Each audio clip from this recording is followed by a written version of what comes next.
Hello everyone. दोस्तों, जब third house के लॉर्ड सेवेंथ हाउस में होते हैं तो ऐसे में जातक के सरकारी नौकरी करने की संभावनाएं अधिक होती हैं। बचपन में ऐसे व्यक्ति की सेहत कई बार बहुत ज्यादा खराब रहती है या कई बार वो कमजोर होता है। व्यक्ति की पत्नी बहुत सुंदर होती है और ऐसे में कई बार ये भी देखा जाता है कि ऐसे लोगों का लाइफ पार्टनर या तो विदेश में रहता है या विदेशी होता है। ऐसे में कई बार ये भी देखा जाता है कि ऐसे लोगों का विवाह किसी विदेश में रहने वाले व्यक्ति के साथ हो सकता है। यानी ये भी संभावना हो सकती है कि वो सेम कम्युनिटी का हो परंतु विदेश में जाकर कार्य कर रहा हो और उसकी वजह से आपको विदेश में रहने का योग बन जाए। या फिर कई बार ये स्थिति भी होती है कि आप किसी काम से विदेश में गए हैं और आपका किसी विदेशी पार्टनर के साथ संबंध बन जाए जिसके साथ आप विवाह कर लें।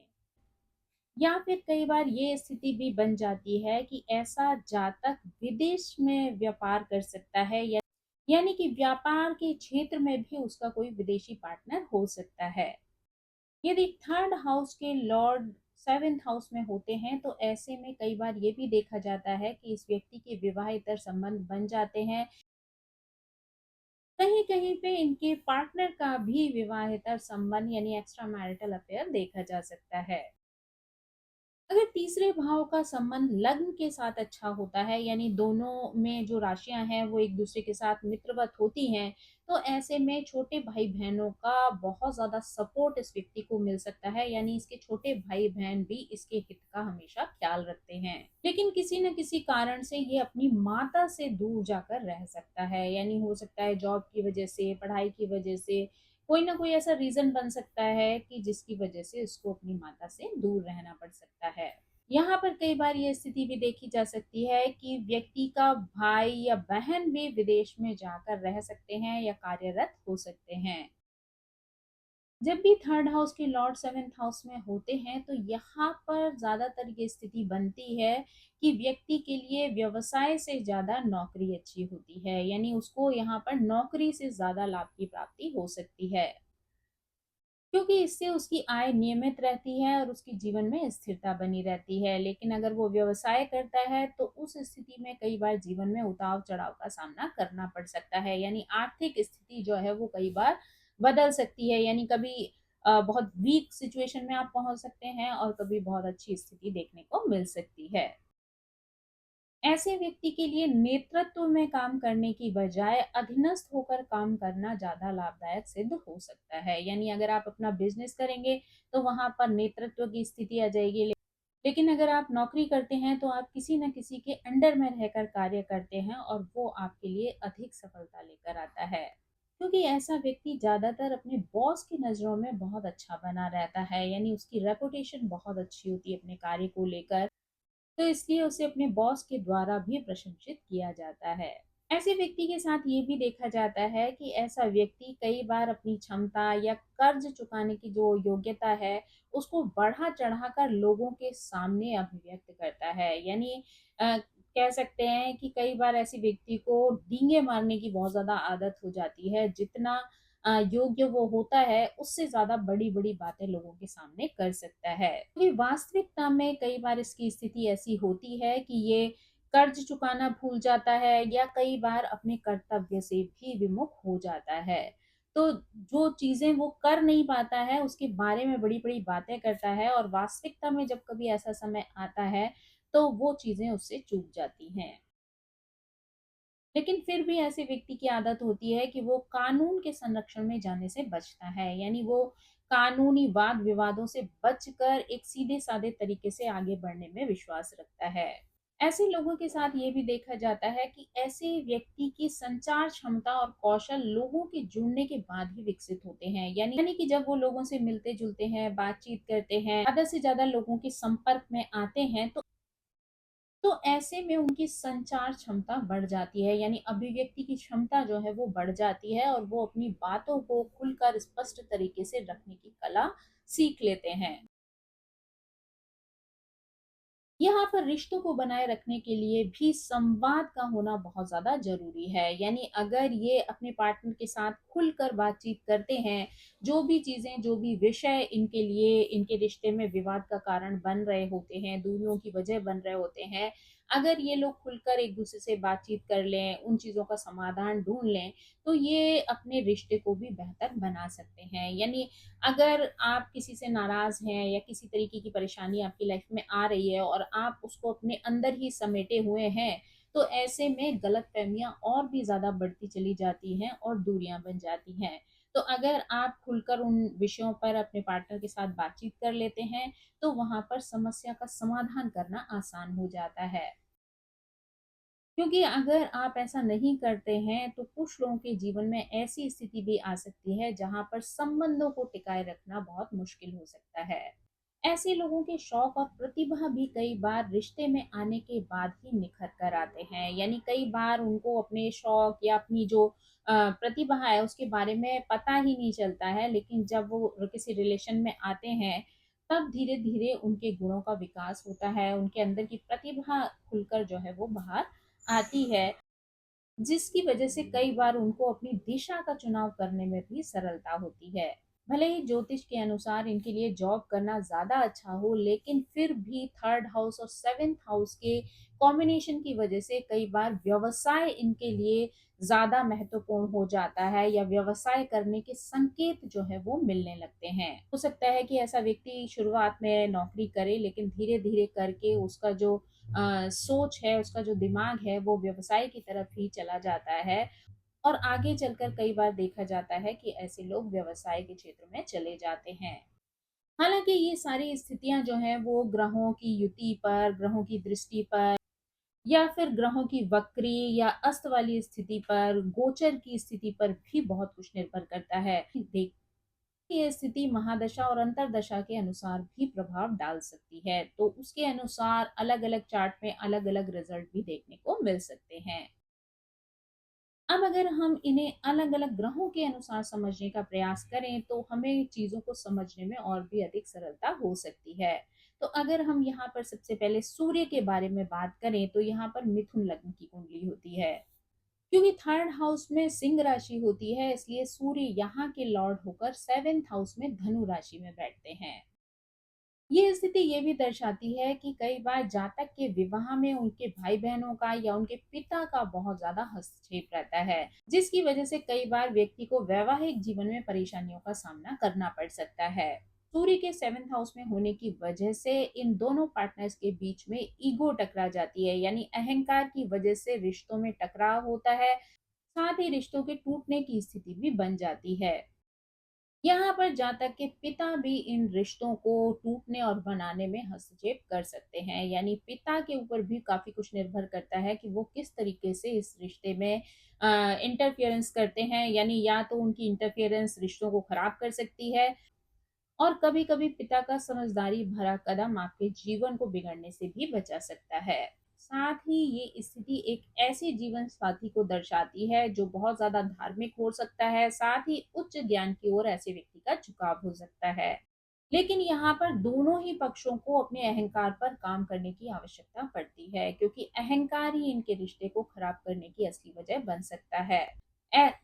सूर्य जन्म कुंडली में करियर का प्रमुख कारक होता है। यहाँ पर व्यक्ति एक अच्छा काउंसलर बन सकता है, जिसकी वजह से वो दूसरों की प्रॉब्लम्स को सुनकर समझकर उन्हें मार्गदर्शन दे सकता है। ऐसे लोग एक अच्छे सलाहकार भी बन सकते हैं, जो समय आने पर व्यापारियों को भी एक अच्छी सलाह दे सकते हैं, साथ ही कपल्स को भी अच्छी सलाह देकर उनके रिश्ते को टूटने से बचा सकते हैं।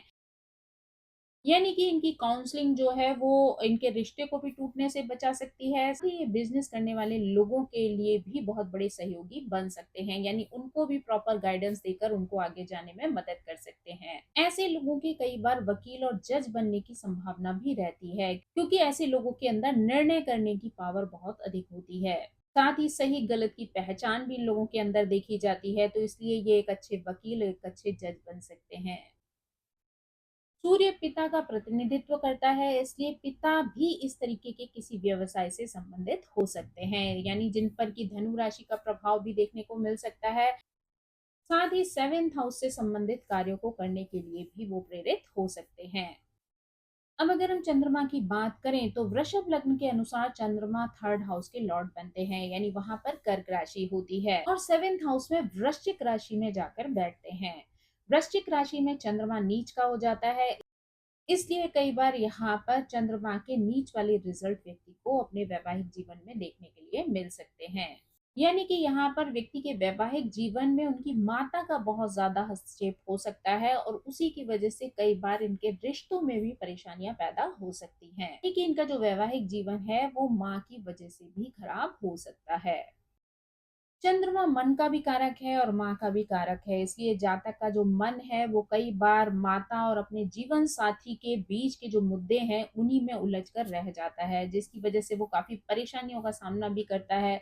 मानसिक रूप से भी कई बार वो अपने आप को बहुत ज्यादा थका हुआ महसूस करता है।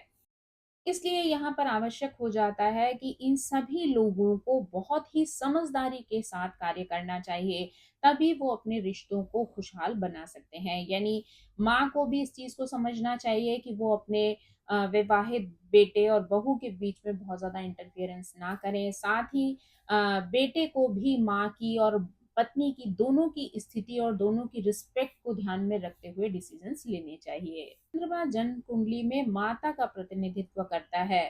साथ ही सेवेंथ हाउस में वृश्चिक राशि होती है, तो माता का व्यवसाय कई बार वृश्चिक राशि से संबंधित हो सकता है या फिर सेवेंथ हाउस से संबंधित वो कोई कार्य कर सकती हैं।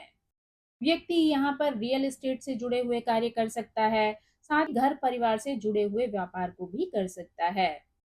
यानी कि इस स्थिति की वजह से विवाह के पश्चात एक बड़ा परिवर्तन आपको देखने के लिए मिल सकता है, क्योंकि वृश्चिक राशि ट्रांसफॉर्मेशन की राशि है, तो इसलिए हो सकता है विवाह के पश्चात किसी तरीके का बदलाव आपको अपने जीवन में देखने को मिल जाए। व्यक्ति को यहाँ पर गूढ़ विषयों पर पढ़ना अच्छा लग सकता है। मनोविज्ञान से रिलेटेड चीजों को पढ़ने लिखने में भी उसको एक अच्छी सुखद अनुभूति का अनुभव होता है।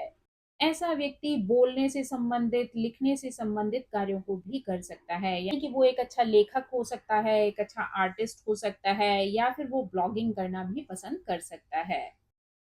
अब अगर मंगल ग्रह के बारे में बात करें तो मंगल दो राशियों के माध्यम से थर्ड हाउस के लॉर्ड होकर सेवेंथ हाउस में बैठते हैं।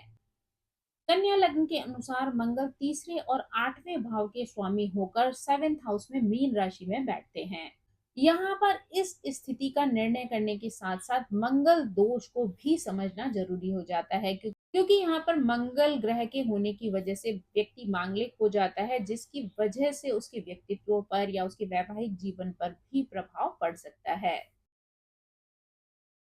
यहाँ पर देखा जाता है कि ऐसे व्यक्ति का जो पार्टनर है वो बहुत ज्यादा आध्यात्मिक प्रवृत्ति का भी हो सकता है, यानी उसको धर्म के प्रति बहुत ज्यादा आस्था हो सकती है, साथ ही आध्यात्म से भी जुड़ा हुआ हो सकता है। और कई बार वो अपने पार्टनर के लिए भी आध्यात्मिक मार्गदर्शक जैसा बन सकता है, यानी उसके लिए आध्यात्मिक गुरु बनकर उसे मार्गदर्शन दे सकता है। तो यहाँ पर इन सारी स्थितियों के साथ साथ आपको मंगल ग्रह से संबंधित चीजों को समझना भी जरूरी होता है, क्योंकि यहाँ पर मंगल के होने की वजह से विवाह में कई तरीके की परेशानियां आ सकती हैं, यानी विवाह में उतार चढ़ाव की स्थिति, मन मुटाव, लड़ाई झगड़े, दूरियां, ये सारी चीजें कई बार देखने को मिल सकती हैं। यानी यहाँ पर आपको बैलेंस रखना बहुत ज़्यादा ज़रूरी होता है। अगर आप बहुत ज़्यादा हाइपर होते हैं, मिसबिहेव करते हैं या बहुत ज़्यादा एग्रेसिव हो जाते हैं चीज़ों को लेकर, तो कई बार रिश्तों में कड़वाहट आ सकती है, झगड़े की स्थिति भी पैदा हो सकती है। तो आपको यहाँ पर बहुत अच्छे से बैलेंस और धैर्य बनाए रखना ज़रूरी हो जाता है। कन्या लग्न वालों के लिए जब मंगल तीसरे और आठवें भाव का स्वामी होकर सेवेंथ हाउस में बैठता है, जो कि यहाँ पर परिवर्तन को भी दर्शाता है, हीलिंग को भी दर्शाता है, उसकी वजह से व्यक्ति के जीवन में कई तरीके के बड़े बदलाव भी देखने को मिल सकते हैं। सातवें भाव में मंगल का होना व्यक्ति के व्यवसाय होने का संकेत देता है, यानी ऐसे में व्यक्ति व्यवसाय की तरफ ज्यादा झुकाव रखता है और जीवन के किसी न किसी मोड़ पर जाकर वो व्यवसाय करना आरंभ कर देता है। मंगल की ऊर्जा यहाँ पर व्यक्ति को डील्स को आगे बढ़ाने की प्रेरणा भी देती है, साथ ही हमेशा सक्रिय बनाए रखती है, जिसकी वजह से इनका व्यवसाय निरंतर प्रगति करता रहता है। क्योंकि यहाँ पर मंगल आठवें भाव का भी स्वामी बन रहा है और तब वो सेवेंथ हाउस में आया है, तो ऐसे में कई बार दो विवाह होने की भी संभावना रहती है। यानी कुछ परिस्थितियों में ऐसी स्थिति आ जाती है जहाँ पर एक विवाह टूटने के पश्चात व्यक्ति दूसरे विवाह में एंटर कर जाता है। क्योंकि यहाँ पर मंगल 8th हाउस का भी लॉर्ड है, इसलिए 8th हाउस का लॉर्ड होकर जब वो 7th हाउस में होता है तो ऐसे में पुनर्विवाह की संभावना भी बढ़ जाती है। यानी यहाँ पर व्यक्ति के किसी न किसी खराब स्थिति की वजह से दो विवाह होने की भी संभावना बन सकती है। अब अगर हम यहाँ पर कुंभ लग्न की बात करें तो मंगल यहाँ पर तीसरे और 10वें भाव के स्वामी होकर 7वें भाव में सिंह राशि में बैठते हैं। यहाँ पर मंगल दोष की स्थिति बन जाती है। इसीलिए किसी भी नतीजे पर पहुंचने के लिए व्यक्ति को उस स्थिति के बारे में भी जानना जरूरी होता है। यहाँ पर देखा जाता है कि अगर मंगल की स्थिति पॉजिटिव हो जाए तो ऐसा व्यक्ति जो है वो खुद तो बहुत ज्यादा एनर्जेटिक होता ही है, लेकिन साथ ही साथ उसका लाइफ पार्टनर भी बहुत ज्यादा ऊर्जावान होता है और रक्षक स्वभाव वाला होता है। यानी वो आपके लिए हमेशा आपकी परेशानी में स्ट्रांग बनकर खड़ा रहता है और आपको हर तरीके की परिस्थिति में सपोर्ट करता है। लेकिन वहीं पर अगर मंगल का प्रभाव यहाँ पर खराब पड़ रहा हो तो ऐसे में झगड़े, विवाद और कुछ मामलों में शारीरिक हिंसा का कारण भी बन जाता है। ये लड़ाई झगड़े हैं वो कई बार बढ़ते बढ़ते इस स्थिति पर पहुंच जाते हैं जहां पर शारीरिक हिंसा भी स्टार्ट हो जाती है। क्योंकि मंगल प्राकृतिक रूप से एक पाप ग्रह है तो 7th हाउस में होने पर कई बार वो नकारात्मक प्रभाव भी दे देता है। सिंह राशि में होने की वजह से यहाँ पर मंगल की स्थिति कुछ बेहतर हो सकती है।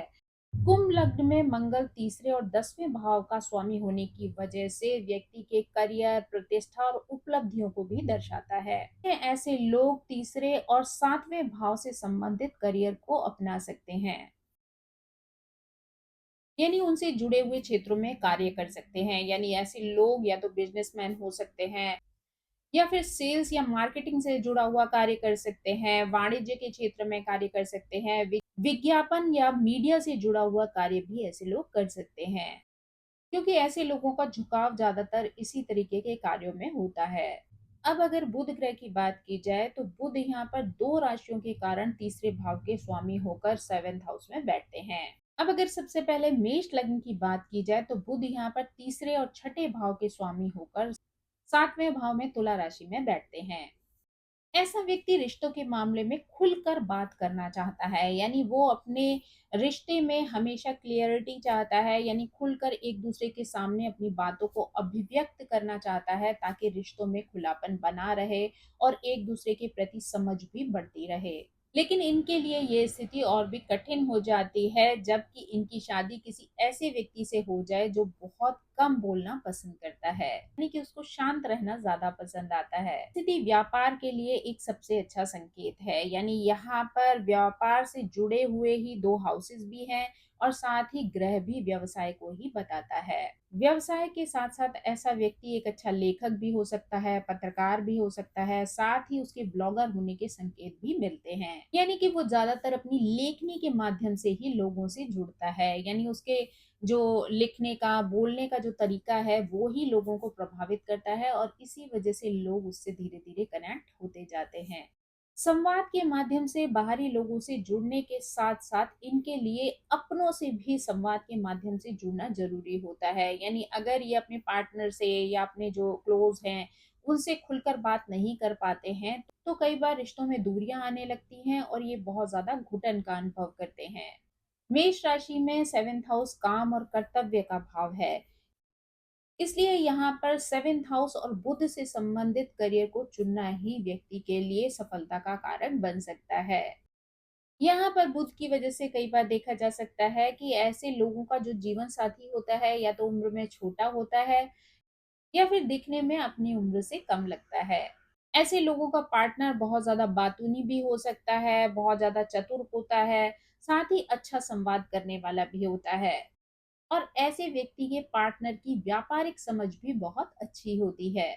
मेष लग्न में क्योंकि बुध तीसरे और छठे भाव के स्वामी बनते हैं तो यहाँ पर छठे भाव के स्वामी होकर जब वो 7th हाउस में बैठते हैं तो ऐसे में कई बार ऐसा भी देखा जाता है कि व्यक्ति अपने लाइफ पार्टनर के साथ मिलकर व्यवसाय करता है। अब अगर कर्क लग्न की बात की जाए तो बुध तीसरे और 12वें भाव के स्वामी होकर 7th हाउस में बैठते हैं, जहां पर मकर राशि होती है। क्योंकि यहाँ पर बुध अपने मित्र राशि में है, इसलिए रिश्तों में संवाद की स्थिति बनी रहती है। यानी किसी भी तरीके की उतार चढ़ाव आते हैं तो ये लोग बात करके एक दूसरे से उन प्रॉब्लम्स को सॉल्व कर लेते हैं। क्योंकि मकर राशि शनि द्वारा शासित है, इसलिए यहाँ पर विवाह में देरी देखी जा सकती है। यानी ऐसे लोगों का विवाह थोड़ी देर से हो सकता है। और शनि का प्रभाव अधिक होने पर संवादों में भी सीमित स्थिति देखी जा सकती है। यानी अगर शनि का प्रभाव बहुत ज्यादा हो तो ऐसे लोग खुलकर बहुत ज्यादा बातचीत नहीं कर पाते हैं, यानी कि अपने भावों को खुलकर अभिव्यक्त नहीं करते हैं। यहाँ पर शनि के प्रभाव में आने की वजह से बुध भी अपने परिणाम 30 वर्ष की उम्र के बाद ही देता है। यानी व्यक्ति को अपने करियर के क्षेत्र में जो भी सफलता मिलती है वो ज्यादातर 30 वर्ष के बाद मिलती है। उससे पहले व्यक्ति को अपने रिश्तों, संवाद और व्यापार को संभालने में कड़ी मेहनत करनी पड़ती है। ये स्थिति यहाँ पर ये संकेत भी देती है कि ऐसे व्यक्ति का जो लाइफ पार्टनर होता है वो उम्र में या तो छोटा हो सकता है, दिखने में युवा हो सकता है। ऐसा लाइफ पार्टनर बातूनी भी हो सकता है, चतुर भी हो सकता है, साथ ही एक अच्छा संवाद करने वाला होता है। यानी बोलचाल के माध्यम से वो लोगों को अपनी ओर आकर्षित कर लेता है। यानी अपनी बातों से दूसरों को प्रभावित करने की क्षमता ऐसे लोगों के अंदर मौजूद होती है। पर कई बार ये भी देखा जाता है कि ऐसे लोगों के पार्टनर को भी व्यवसाय की अच्छी समझ होती है कि अगर ये लोग चाहें तो अपने पार्टनर के साथ मिलकर भी किसी तरीके का व्यवसाय कर सकते हैं। इस स्थिति में 12वें भाव के स्वामी भी 7th हाउस में है, तो यहाँ पर कई बार रिश्तों में हानि या टूटने की संभावना भी बन सकती है। अब अगर हम शुक्र ग्रह की बात करें तो यहाँ पर दो राशियों के माध्यम से शुक्र ग्रह भी तीसरे भाव के स्वामी होकर 7वें भाव में बैठते हैं। जिसमें सबसे पहले अगर हम सिंह लग्न की बात करें तो शुक्र तीसरे और 10वें भाव के स्वामी होकर 7वें भाव में कुंभ राशि में बैठते हैं। प्रेम के मामलों में शुक्र के लिए ये एक अच्छी स्थिति नहीं होती है। यानी शुक्र को यहाँ पर प्रेम के मामलों में अच्छा रिजल्ट देखने को नहीं मिलता है। कुंभ राशि शनि की राशि है, इसलिए विवाह में भी इनके देरी होती है। यानी इनके विवाह की स्थितियां भी 30 साल के लगभग बाद में ही बन पाती हैं। और अगर जल्दी बनती भी हैं तो वो इनके लिए बहुत अच्छे पॉजिटिव परिणाम देने वाली नहीं होती हैं। क्योंकि अगर ये लोग जल्दबाजी में 30 वर्ष की उम्र से पहले ही विवाह करते हैं तो कई बार उनके संवादों में कमी आ जाती है। यानी कि वो लोग खुलकर अपनी बात एक दूसरे के सामने नहीं रख पाते हैं। यानी प्रेम को पाने में इन्हें बहुत ज्यादा कठिनाई का अनुभव करना पड़ता है। यानी दोनों के बीच में अच्छी अंडरस्टैंडिंग बनने में बहुत ज्यादा कई बार समय लग जाता है। ये स्थिति रचनात्मकता के लिए बहुत अच्छी होती है। यानी व्यक्ति यहाँ पर बहुत ज्यादा क्रिएटिव हो सकता है और क्रिएटिविटी से जुड़ा हुआ व्यवसाय करने में उसकी रुचि हो सकती है। लेकिन उसके अच्छे रिजल्ट भी ज्यादातर उसको 30 वर्ष की उम्र के बाद ही देखने को मिलते हैं। सिंह लग्न वालों के लिए शुक्र तीसरे और 10वें भाव के स्वामी है, इसीलिए वो व्यक्ति के करियर, प्रतिष्ठा और उपलब्धियों को भी बताते हैं। ऐसा व्यक्ति तीसरे भाव और शुक्र से जुड़े हुए कार्य क्षेत्रों को अपना सकता है। यानी कि उससे संबंधित अगर वो व्यवसाय या कार्य क्षेत्र चुनता है तो उसमें उसको अच्छी सफलता मिल सकती है। वहां वो अच्छा धन भी अर्जित कर सकता है।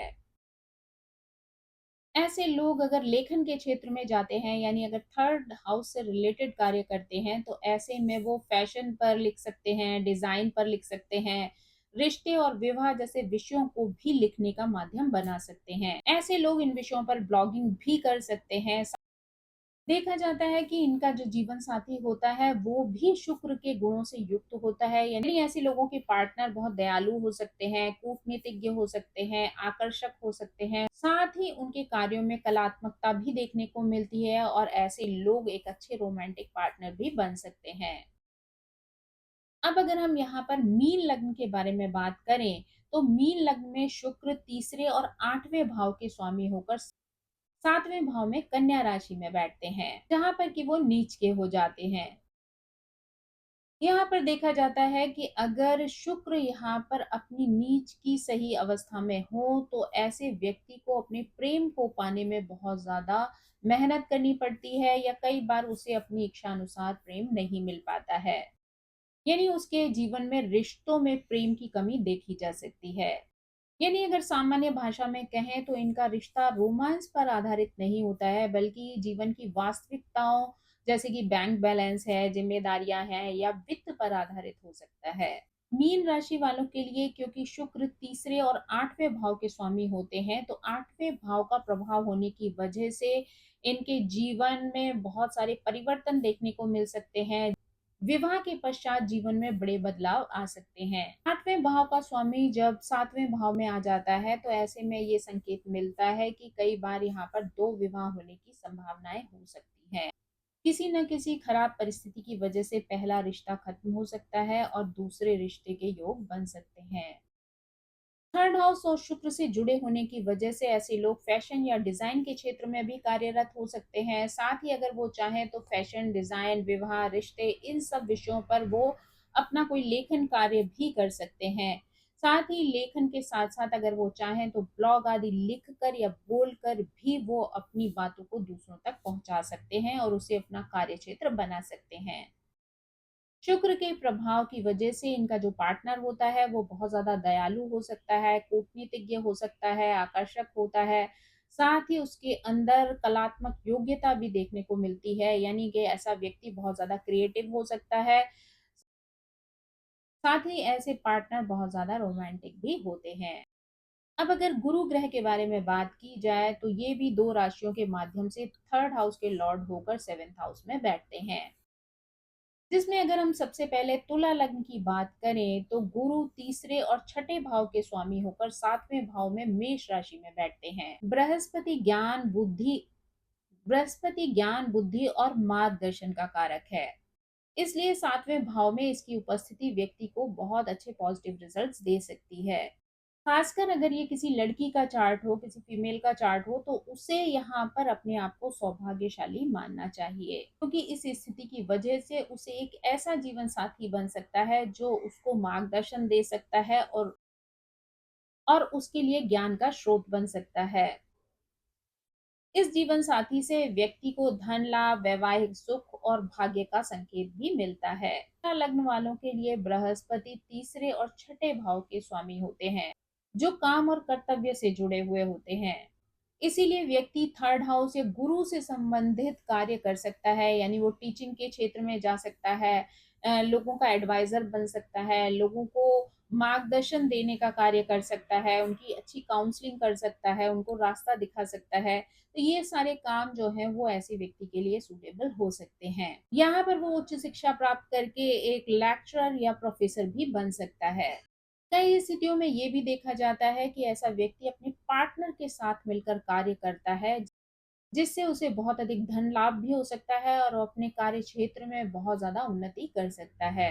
क्योंकि यहाँ पर मेष राशि में बृहस्पति भी बहुत ज्यादा मजबूत हो जाते हैं, इसलिए अपने क्षेत्र में अग्रणी रहने की योग्यता इस व्यक्ति के अंदर मौजूद रहती है। यानी अगर ये कोई भी व्यवसाय चुनता है तो उसमें हमेशा आगे रहने की कोशिश करता है, उसके लिए एफर्ट डालता है और हमेशा लोगों के लिए प्रेरणा का स्रोत बनता है।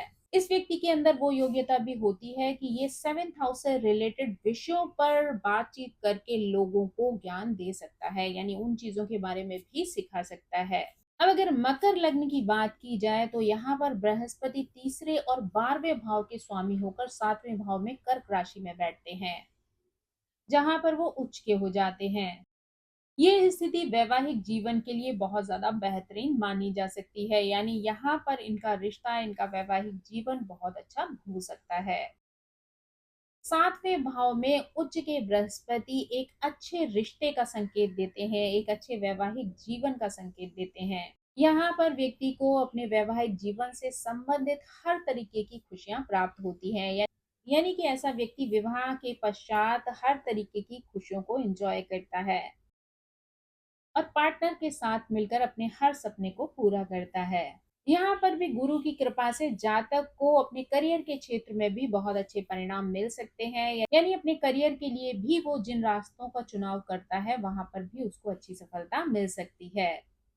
यानी कि वो काउंसलिंग के क्षेत्र में जा सकता है, सलाहकार अच्छा बन सकता है, दूसरों को गाइडेंस देने का काम कर सकता है, एक अच्छा लेक्चरर या प्रोफेसर भी बन सकता है।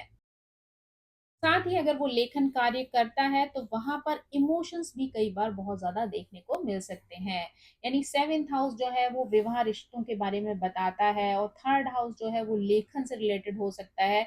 तो अगर व्यक्ति इससे रिलेटेड किसी तरीके का लेखन कार्य करता है, कहानियाँ लिखता है या फिर किसी और तरीके के आर्टिकल्स लिखता है, तो उसमें वहाँ पर उसके बहुत ज़्यादा इमोशंस भी दिखाई दे सकते हैं। लेकिन मकर लग्न वालों के लिए गुरु 12वें भाव का भी स्वामी है, इसलिए कई बार यहाँ पर कुछ हानि या टूटने जैसी स्थिति भी आ सकती है। तो इसलिए यहाँ पर आपको रिश्तों में बहुत ज़्यादा ध्यान रखना है, यानी यहाँ पर आपको अपने पार्टनर की हेल्थ का भी बहुत अच्छे से ध्यान रखना है ताकि किसी तरीके की समस्या का सामना आप लोगों को ना करना पड़े। अब अगर हम शनि ग्रह के बारे में बात करें तो यहाँ दो राशियों के माध्यम से शनि भी तीसरे भाव के स्वामी बनते हैं।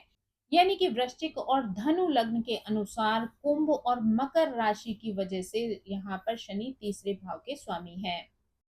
और जब वो 7th हाउस में बैठते हैं तो वो ये दर्शाते हैं कि ज्यादातर ऐसे लोगों का जो विवाह होता है वो देरी से होता है, और देरी से विवाह करना ही इन लोगों के लिए अच्छा भी होता है, क्योंकि अगर ये लोग 30 वर्ष से पहले विवाह करते हैं तो इनके अंदर उतनी ज्यादा मैच्योरिटी कई बार नहीं आ पाती है, जिसकी वजह से रिश्तों में एक दूसरे को समझना मुश्किल हो जाता है, जो इनके रिश्तों में दूरियां लेकर आ सकता है।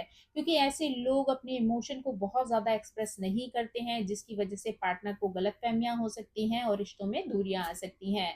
लेकिन वहीं पर अगर ये देर से विवाह करते हैं तो काफ़ी हद तक ये संभावना होती है इनका पार्टनर भी वहां पर मैच्योर होता है, तो वो इनके व्यवहार को, इनके तौर तरीकों को धीरे धीरे समझ जाता है और रिश्तों में समझ के बाद उसको बैलेंस करना आसान हो जाता है। क्योंकि इनका रिश्ता जो है वो ज्यादातर व्यावहारिकता और जीवन की वास्तविकताओं पर टिका हुआ होता है, और अगर कम उम्र में विवाह हुआ तो कई बार इन चीजों को समझना व्यक्ति के लिए आसान नहीं होता है। हो सकता है कि जिन पर शनि का प्रभाव है वो बहुत ज्यादा रोमांटिक ना हो, अपनी भावनाओं को बहुत ज्यादा प्रदर्शित ना कर सकते हो, तो ऐसे में सामने वाला व्यक्ति बहुत ज्यादा लो फील करता है, उसको ऐसा लगता है कि आप उसकी भावनाओं को समझ नहीं पा रहे हैं या जो उसे चाहिए वो आपसे दे नहीं रहे हैं। तो इस वजह से कई बार रिश्तों में खटास आ जाती है।